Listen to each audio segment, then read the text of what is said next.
La terapia de mano no es una invención, ¿vale? Es una especialidad que trata el abordaje de las lesiones de la mano y de la extremidad superior que afecta siempre a la función de la mano, ¿vale? Tenemos muchas técnicas de intervención y es primordial nuestra intervención ya no solo en el abordaje conservador, sino en el abordaje posquirúrgico de estas lesiones para que la evolución del paciente sea lo más satisfactoria posible. Es un profesional que está integrado dentro del equipo de cirugía de mano, quizás fuimos de los primeros que nos integramos dentro de los equipos de cirugía de mano. En Europa es una realidad, en Estados Unidos es una realidad, pero aquí en España todavía existe mucho desconocimiento de lo que es esta especialidad y sobre todo del reconocimiento que supone el trabajar las patologías de la mano, tanto desde un punto de vista conservador como desde un punto de vista posquirúrgico.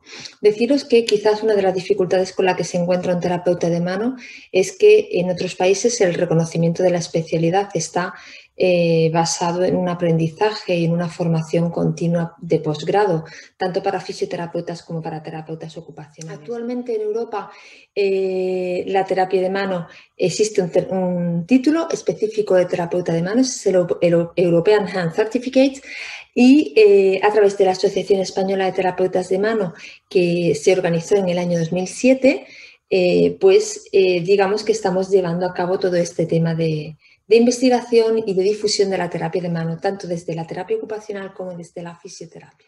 Es importante que conozcamos la cirugía. Muchas veces los cirujanos de mano pueden decir, bueno, ¿tú por qué tienes que entrar a quirófano a saber lo que yo estoy haciendo? Cada vez son menos los que piensan así, pero nosotros estamos convencidos de que es necesario que conozcamos el acto quirúrgico, que el terapeuta de mano entre a quirófano para saber qué estructuras han tocado, cómo las han tocado y cómo esa intervención puede afectar después al tratamiento o al protocolo que yo voy a aplicar. Es importante que nosotros cuando, por ejemplo, este paciente no mueve el flexor o no recluta bien ese flexor porque no deslice a partir de la interfalángica proximal y distal, cuando nos llega a terapia, sepamos por qué este paciente no mueve y no insistamos en un movimiento cuando quizás no conocemos la causa que está provocando esa restricción de movimiento. Entonces es importante no solo que conozcamos la vía de abordaje y la técnica quirúrgica que han utilizado, sino saber cuáles son las estructuras implicadas y cómo se ha desarrollado la intervención. Y esto no viene descrito en el papel posoperatorio que nos llega a nosotros después a fisioterapia. Cuando nosotros hablamos de un abordaje en terapia de mano, se suele hablar de técnicas, a mí me gusta hablar más de recursos que se emplean en terapia de mano. Tenemos que tener en cuenta que estos recursos y estas técnicas en España, al no estar reconocida la especialidad como tal y estar aplicadas esta terapia de mano, la aplican tanto fisioterapeutas como terapeutas ocupacionales, tenemos que tener en cuenta las competencias de cada profesión a la hora de aplicar determinadas técnicas, ¿vale? De una correcta inmovilización. Vamos a centrarnos en primer lugar en los tendones flexores, ¿vale? Estamos acostumbrados a que los tendones flexores lo inmovilizan en flexión de muñeca, flexión de metacarpofalángica y lo mantienen 3 semanas en esta posición. Entonces se pegan. Es normal que a fisioterapia cuando lleguen después de 3-4 semanas ese tendón flexor esté adherido. ¿Por qué? Porque son muchísimos los estudios y no son estudios recientes. Estos estamos hablando de estudios del 2007, pero hablamos de estudios de los años 80, inicio de los 90, donde ya se hablaba de que los resultados en las cirugías eran mucho mejores, sobre todo los tendones en zona 2, que son los que más se nos pegan, eran mucho mejores si se empezaban a mover de forma activa, temprana, a aquellas cirugías en las cuales se optaba por una inmovilización. Al igual ocurre cuando se opta por un protocolo Duran-Hauser, que es la férula roja que veis aquí a la derecha. Se mueve pasivamente. Bien, pues cuando nosotros movemos una articulación pasiva, no estamos haciendo que el tendón deslice, que es lo único que va a hacer que el tendón no se pegue. Estamos empujando al tendón. Por lo tanto, no hay un efecto mecánico sobre el tendón y ese tendón se nos va a pegar, aunque estemos realizando movilizaciones pasivas sobre los dedos. Que nosotros tenemos que quedarnos para trabajar con un tendón flexor. Bien, pues saber que con la muñeca a 0 grados en flexión no hay deslizamiento en zona 2 cuando el paciente hace este gesto, por lo tanto, hacerlo o no hacerlo nos va a resultar igual. Hay deslizamiento en zona 2 cuando vamos a realizar el gancho, ya sea con la muñeca en flexión o en extensión. Por lo tanto, nos tenemos que agarrar a esto, porque si no nos dejan inmovilizar al paciente con férulas como nosotros queremos y nos traen al paciente inmovilizado, ya tenemos, por una parte, el velcro que le podemos colocar al paciente para que mantenga la extensión durante la noche y durante el día, ¿qué podemos hacer? Si yo sé que en zona 2, que es donde más se pegan, el tendón desliza cuando hago el gancho, le voy a enseñar a mi paciente a hacer ejercicio simplemente de doblar la puntita del dedo. No hace falta hacer grandes cosas para conseguir mejores resultados.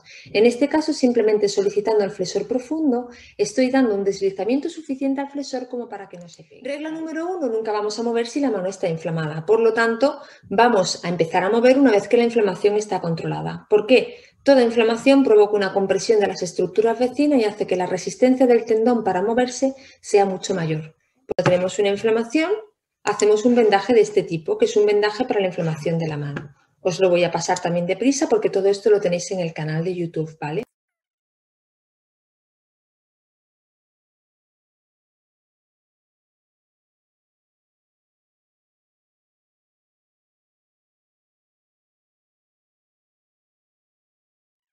Muchas veces a los pacientes les enseñamos simplemente a flexionar la punta del dedo, pero ya desde quirófano llegan pues con una flexión activa un poquito restringida.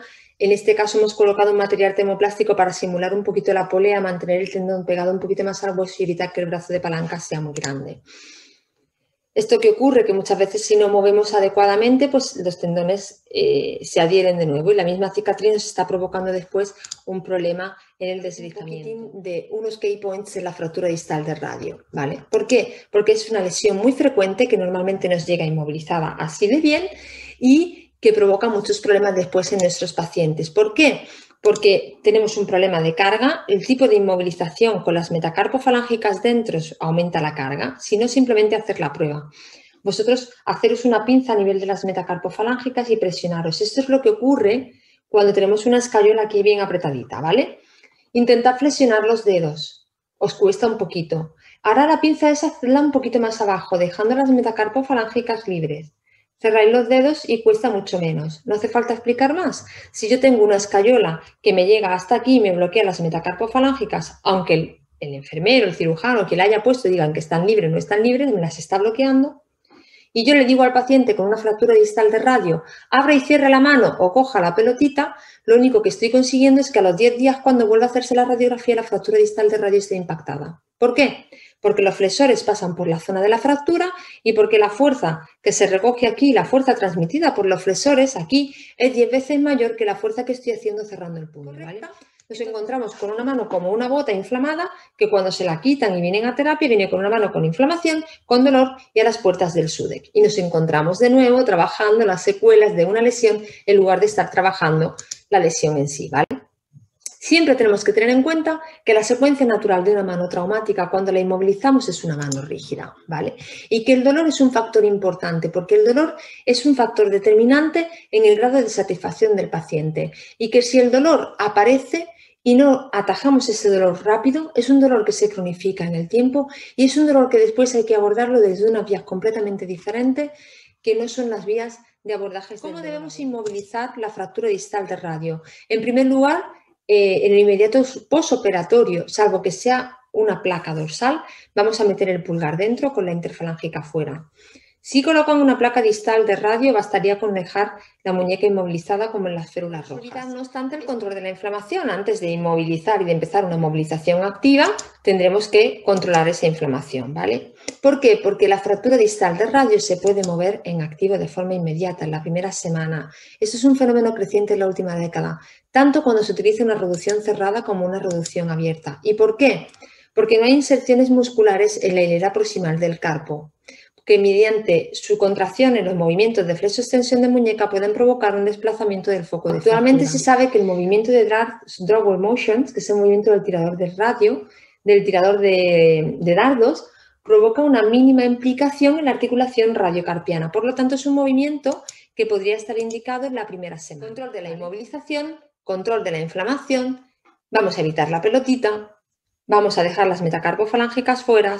Vamos a hacer el movimiento del tirador de dardo en lugar de una flexo-extensión pura, porque no es el eje de movilidad a nivel de la radiocarpiana, es el eje natural, y vamos a empezar a trabajar en supinación.